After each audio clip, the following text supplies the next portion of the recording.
Hello everyone, আসসালামু আলাইকুম। আজকে আমি আপনাদের সঙ্গে শেয়ার করব মশালা পাস্তা রেসিপি।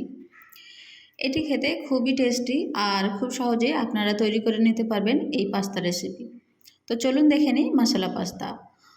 প্রথমে আমি এখানে একটা প্যান ওভেনের উপরে বসিয়ে দিয়েছি, ওভেনটা অন করে দিয়ে আর প্যানের মধ্যে নিয়ে নিচ্ছি 3 কাপ জল। আমি মেজারমেন্ট কাপের 3 কাপ জল নিচ্ছি। তারপরে আমি জলের মধ্যেই দিয়ে দেব রান্নার তেল 1 টেবিল চামচ।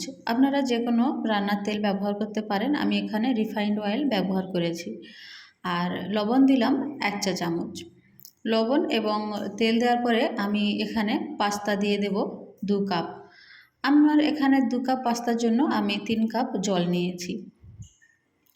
দিয়ে আমি পাস্তাটা একবার এভাবে ভালোভাবে নেড়ে দেব। আর এখন এটা সিদ্ধ করে নেব 5 থেকে 7 মিনিটের মতো। 7-8 মিনিটের মতো একটা সিদ্ধ করে নিলে এটা বেশ ভালো একদম সিদ্ধ হয়ে যাবে। আর এটা পুরোপুরি সিদ্ধ হবে না, আমি এটাকে ওই 75%-এর মতোই সিদ্ধ করে নেব। তাহলে পাস্তা পরের যে প্রিপারেশন থাকবে সেটাতে একদম ভালোভাবে কুক হয়ে যাবে। আর আমার এটা সিদ্ধ হয়ে গিয়েছে। আপনাদের স্প্যাচুলা বা খুন্তির সাহায্যে একটু ওটা টিপে দেখে নেবেন কতটা সিদ্ধ হলো।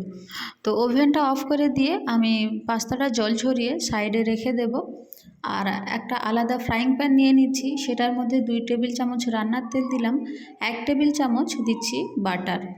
রান্নার তেলের উপরেই আপনারা বাটারটা দেবেন আর এটা একবার ভালোভাবে এইভাবে নেড়ে নেবেন। আর এরপরে আমি দেব রসুন কুচি 1 চা চামচ।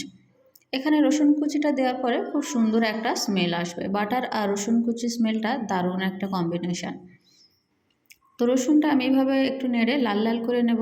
আর তারপরেই আমি দিয়ে দেব কাঁচা লঙ্কা কুচি 1 টেবিল চামচ। এখানে ওই 3-4টে কাঁচা লঙ্কা নিয়ে আপনারা কুচিয়ে নিলেই হবে। তো আমি একবার কাঁচা লঙ্কাটাও এইভাবে ভালোভাবে নেড়ে নেব এবং একটু ভেজে নেব। এরপরে আমি দিয়ে দেব পেঁয়াজ কুচি। আমি এখানে মেজারমেন্ট কাপের হাফ কাপ পরিমাণ পেঁয়াজ নিয়ে নিয়েছি। আপনারা 2টো বড় সাইজের পেঁয়াজ নেবেন, তাহলেই হয়ে যাবে। আর পেঁয়াজগুলো আমি একদম ছোট ছোট কিউব আকারে কেটে নিয়েছি, দেখা পাচ্ছেন খুব সুন্দরভাবে আমি কেটে নিয়েছি এগুলো। আর পেঁয়াজটা দেওয়ার পরে আমি খুব ভালোভাবে একবার এইভাবে নেড়ে নেব। আর পেঁয়াজটা একটু লাল লাল হওয়া পর্যন্ত আমি অপেক্ষা করব। দেখা পাচ্ছেন আমি মাঝে মাঝেই একবার করে নেড়ে দিচ্ছি। আমি পেঁয়াজটা একটু লাল রং ধরার জন্য অপেক্ষা করছি। আর পেঁয়াজটা যখনই লাল রং ধরে আসবে তারপরেই আমি আরও সবজি অ্যাড করব। এটার মধ্যেই আমি দিয়ে দিচ্ছি হাফ কাপ গাজর। আমি গাজরগুলো এভাবে সরু সরু ফালি করে কেটে নিয়েছিলাম, দেখা পাচ্ছেন। এগুলো একটু এরকম ভালোভাবে কেটে নেবেন, তাহলে দেখতেও সুন্দর লাগবে অনেক। আর গাজরটা দিয়ে নেড়ে নেওয়ার পরে আমি দিয়ে দিচ্ছি ক্যাপসিকাম হাফ কাপ। আমি ক্যাপসিকামটা এইরকম কিউব করে একটু মাঝারি সাইজ করে কেটে নিয়েছিলাম। তো আপনাদের কাছে যদি আরও কালারিং ক্যাপসিকাম থাকে তাহলে সেগুলো দিতে পারেন, তাহলে দেখতে খুব কালারফুল লাগবে আর ভালো লাগবে। তো এই সবগুলো আমি একসঙ্গে এভাবে একবার করে নেড়ে নিচ্ছি, দেখা পাচ্ছেন। এগুলো খুব ভালোভাবে নেড়ে নেবেন আর একটু বুঝে নেবেন যে একটু সিদ্ধ হয়ে গেল কি না। আর এরপরে আমি দিয়ে দেব টমেটো।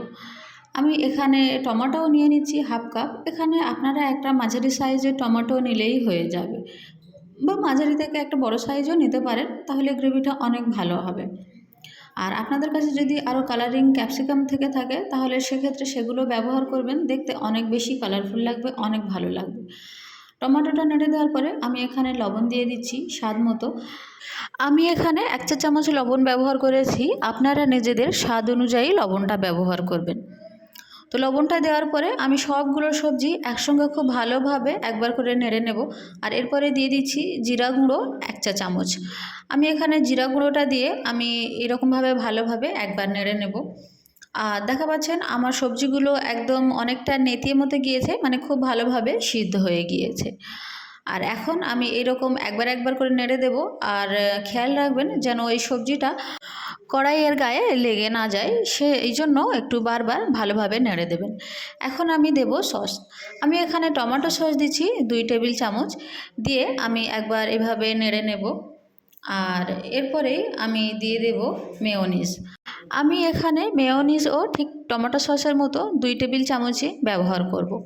তো আমি এখানে মেয়োনিজটাও নিয়ে নিলাম 2 টেবিল চামচ, নিয়ে আমি একবার খুব ভালোভাবেই নেড়ে দিচ্ছি। আর দেখা পাচ্ছেন খুব সুন্দর একটা কালার চলে আসছে, আর মেয়োনিজটা দেওয়ার পরে এইরকম একটা সুন্দর কালার চলে আসছে। দিয়ে আমি খুব ভালোভাবে এখন এইভাবে নেড়ে নেব একটু আলতো হাতে। আর এরপরে আমি দিয়ে দেব পাস্তাটা। আমি যে পাস্তাটা আগে থেকেই সিদ্ধ করে রেখেছিলাম সেটা এটার মধ্যে দিয়ে দিচ্ছি। দিয়ে দিলে দেখবেন খুব সুন্দর এই পাস্তাটা খেতে লাগবে, আর খুব টেস্টফুল হবে, আর দেখতে একটু কালারফুলও হবে। পাস্তাটা দেওয়ার পরে আমি খুব ভালোভাবে মশলার সঙ্গে এইভাবে মাখিয়ে নেব একবার করে। ভালোভাবে আপনারা একটু আলতো হাতে নেড়ে নেবেন। আর দেখা পাচ্ছেন আমার যেহেতু কড়াইটা খুব বড় না, সেহেতু আমি খুব ধীরে ধীরে নাড়ছি। তো মশলাটা নাড়া হয়ে গেলে এরপরে আমি দেব মিক্সড হার্ব দিয়ে দেব 1 টেবিল চামচ। আপনাদের কাছে যদি মিক্সড হার্ব না থাকে তাহলে সেক্ষেত্রে স্কিপ করতে পারেন, কিন্তু এটা দেওয়ার ফলে আলাদা একটা স্মেল আসবে আর খুব ভালো লাগবে। তো এটা দেওয়ার চেষ্টা করবেন। আর এরপরে দেব চিলি ফ্লেক্স। আমি এখানে চিলি ফ্লেক্স দিয়েছি 1 টেবিল চামচ। আপনাদের কাছে যদি চিলি ফ্লেক্স না থাকে তাহলে শুকনো লঙ্কা একটু ভালোভাবে গুঁড়ো করে নিয়ে দিয়ে দেবেন। চিলি ফ্লেক্স আর মিক্সড হার্ব দেওয়ার পরে আমি খুব ভালোভাবে একবার নেড়ে নিচ্ছি, যেন চিলি ফ্লেক্স আর মিক্সড হার্বটা পাস্তাটার গায়ে খুব ভালোভাবে মিশে যায়, সেই রকমভাবে আপনারা নেড়ে নেবেন। এরপরেই আমি দিয়ে দেব চিজ। আপনাদের কাছে যেই চিজ থাকবে আপনারা সেই চিজটা এটার মধ্যে দিয়ে দেবেন। আর যারা চিজ পছন্দ করেন না তারা চিজটা স্কিপ করতে পারেন, কিন্তু যারা চিজ পছন্দ করেন তারাই দেবেন। আর চিজটা দিলে খেতে ভালো লাগে, তবে সবাই তো আর চিজ পছন্দ করেন না, তাই তারা স্কিপ করতে পারেন, সেটাতে কোনো রকম সমস্যা হবে না, স্বাদটাও ভালো থাকবে। তো চিজটা দেওয়ার পরে আমি খুব অল্প পরিমাণেই চিজ ব্যবহার করেছি। আমি একবার এইভাবে ভালোভাবে নেড়ে নেব, আর তারপরে আমার ওভেনটা অফ করে দেব। তৈরি হয়ে গেল আমার মশলা পাস্তা। আর এই পাস্তাটা দেখতে যতটা সহজ, খেতে কিন্তু অনেক টেস্টি। আর আপনারা যে কোনো অকেশানে এটা রাখতে পারেন, খেতে খুবই ভালো লাগবে।